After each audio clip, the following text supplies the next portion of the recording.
I don't know what stage of life you are in, but it's not too late to take that next step. And the biggest person who's going to influence where you go from here is going to be you. This podcast encourages and empowers you to create your own unique real story, develop your own unique real statement, and discover your own unique real self. The power is yours. Good afternoon, Brandon Allen. Previously, episode 426 of the 12-Minute Convos podcast. It's been 2 years, 9 months, 2 days, 1 hour, and 45 minutes. Play big in this world, man. You get one life. Don't be held back by other people's perceptions of what you can and can't do. And just get out there and live life the way you want to live it. That was then. This is it now. How are you doing, my friend? I'm good, sir. Thank you for having me again. Yeah, it's such a great pleasure to have the opportunity to reconnect with those that were on the podcast. So do tell us, you do have a podcast. Give us an update. What's going on in your world? Yeah, like you mentioned, I have the New Work Revolution podcast. So I don't post my podcast as regularly as you do or as regularly as I used to, but I probably get an episode out probably at least once a month. And besides that, I still do a lot of one-on-one coaching for entrepreneurs, but I also work with leaders in government and also in the corporate world. And I do a lot of trainings. And a lot of my time is spent more with training and speaking than it is with one-on-one coaching these days. So yeah, it's been good. Well, that's great. So from the time that we last spoke to now, connecting those that are listening, one of the core aspects of what you bring to market is helping others understand leadership, helping them with that leadership. Is that accurate? Yeah, absolutely. And I think as they express their leadership, we use a concept called total experience design. And really what that is about how do you create a business by design rather than a business by default? And what we want to do is we want to create leaders who approach their day by design versus default. And by helping them do that, they can create businesses that do the same and influence the people around them to step up their game to a higher level. You could be the guy that does TED Talks, right? I mean, you could let TED know, hey, you can name this total experience design, right? Absolutely. There's TED in there. Who came up with that name? You know what? That was a business associate of mine, Billy. Interesting. Who came up with that. Yeah. So TED is going on. Building a business around a lifestyle is something that is very important for the individual as well as the person who has a family. You know, the last time we spoke, you were married and you had 4 girls. Are you still married? I am. Yep. And you do have 4 girls still, yeah? I do. Yep. Thank goodness. So how has that been going? Oh my gosh, you know what? It's good. I mean, my oldest daughter is a high school cheerleader now, and so that's stressful. I mean, that's really stressful, but I really love the stage of life that our family is in. We went to Hawaii about a month ago, and that was just a lot of fun. We've been able to travel more and just do some things that when you have really, really little kids is a little bit more challenging, a little bit more tricky. And so we're really in a good place where the kids can get out and really enjoy some of the things that we like to do. Now, curiosity, definitely something that ticked your clock, right? How has that been going? It's good. I mean, look, what I love to do in consulting, what I love to do in training, what I love to do is in speaking is to connect people with people and people with ideas. And curiosity is a big part of that. And so that's when people ask me like my purpose, I say I'm a person of deep curiosity and I am always reading, I'm always learning. I love to just dive in. So I may have a client that is in commercial construction and I will learn as much about their industry and their business as possible. I mean, I just read a book on how to really run your books and your numbers in your commercial construction business. And that's not normally a book I would see it at a bookstore and say, oh, I got to read that and take it on vacation. But I'm very curious about how different things work and how things operate. And then how can I take that information and maybe use that to help someone in a completely unrelated industry create a breakthrough in their own life. So as much as I can, I feel like that's going well.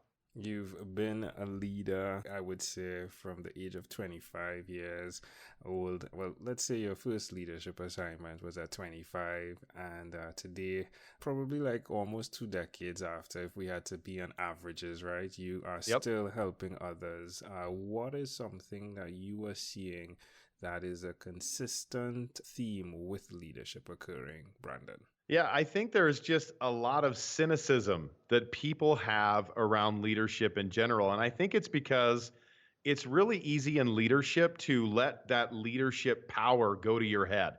And too many leaders let the ego do the speaking for them. And so they start to make it about them and less about the people that they serve. And as a leader, I want to stay oriented towards having a servant mindset and allowing my team to see that I'm there for them and I'm there to support their best interests. But I think, look, whether you look at politics or you look at business, there's a lot of people who feel very disenfranchised with the leadership that they see because they realize that that leadership is more self-serving than it is focused outward towards value creation towards others. That is something that, man, if we could just even make a small dent with that with my company and the organizations that we serve, I'll really consider that a big win. The leader and the narcissistic personality. It's something that always pops up in conversation. It seems as though leaders and the narcissistic individual, two things that are drawn together. How do you address that particular scenario? And this is strictly for me and my wanting to know. Absolutely. I mean, it's a slippery slope, right? I think a lot of people who are driven and predisposed towards leadership are people who have a tendency to maybe have a potentially narcissistic personality. And I'm very careful to use that word because there are clinical mental health definitions of what a narcissist is. And I'm not talking about that. But I think it's really easy to overinflate our sense of responsibility. And the way that I speak to that and really help people is that one of my favorite leadership quotes was from the book, The Tao Te Ching, that was written by Lao Tzu thousands of years ago, and or at least credited to Lao Tzu. And Lao Tzu said that a leader is best when their aim is finished and the goal is fulfilled. The team will say, we did it ourselves. And so my job as a leader is to be a facilitator and help people unlock their own potential and their own greatness. And that way, when we win, I can say we did it because we were a team, not because of my leadership per se, that I did everything. Because a lot of leaders try to go out there and they try to do everything. And we realize that not only is a leader trying to do everything not sustainable, it's also not scalable. Because another quote that I really love around leadership is an African proverb that says, if you want to go somewhere fast, go alone. But if you want to go far, go together.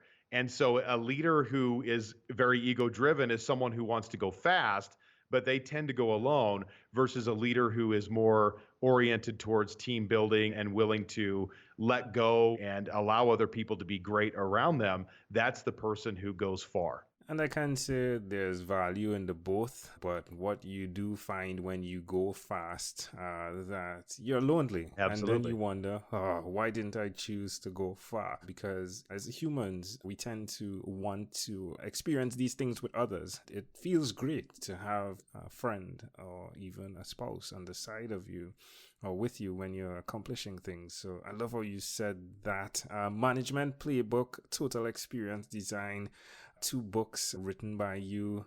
You continue to push the bar on leadership. What's another way people can connect with you? Yeah, absolutely. Look, if you guys go right now, one of the things that I always talk about in accountability is helping people to be personally accountable. Because if we want to be great leaders, it really starts with how I show up, and I build my currency through my own credibility. And so if you go to newworkrevolution.com/H as in Harry, L as in Larry, E as in extra, B as in boy, and check that out. We've got a productivity tool in there that you can check out and just kind of help you down that journey that's similar to tools that you've seen in the past with Total Experience Design, the book, and the Management Playbook as well. Everything that we do is designed to help that individual leader grow and be better. It's so important to focus on you to be able to then help other people.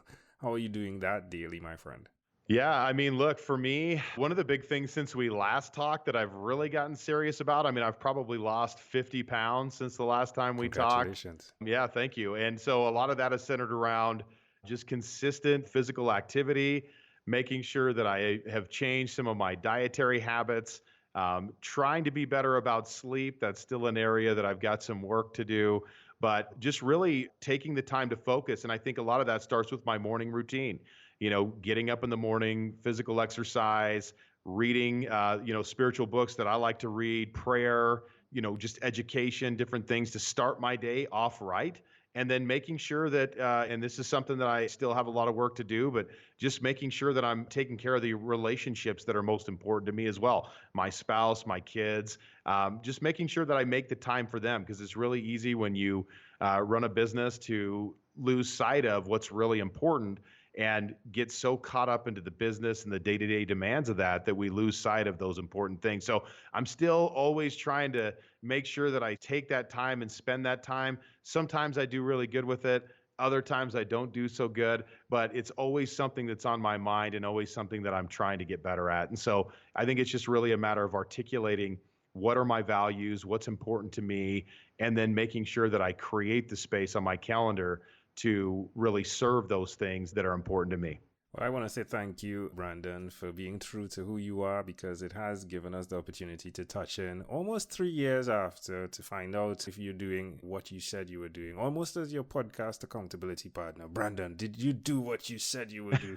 And it gives great joy as well for those that are listening to hear that it is possible that if you do choose to follow a path or create a path, that it is possible with consistency, you can achieve your dreams as well. So I thank you for that. In closing, my friend, is there anything else you'd like to share with our amazing audience? No, look, I don't know what stage of life you are in or where you are listening from, but it's not too late to take that next step.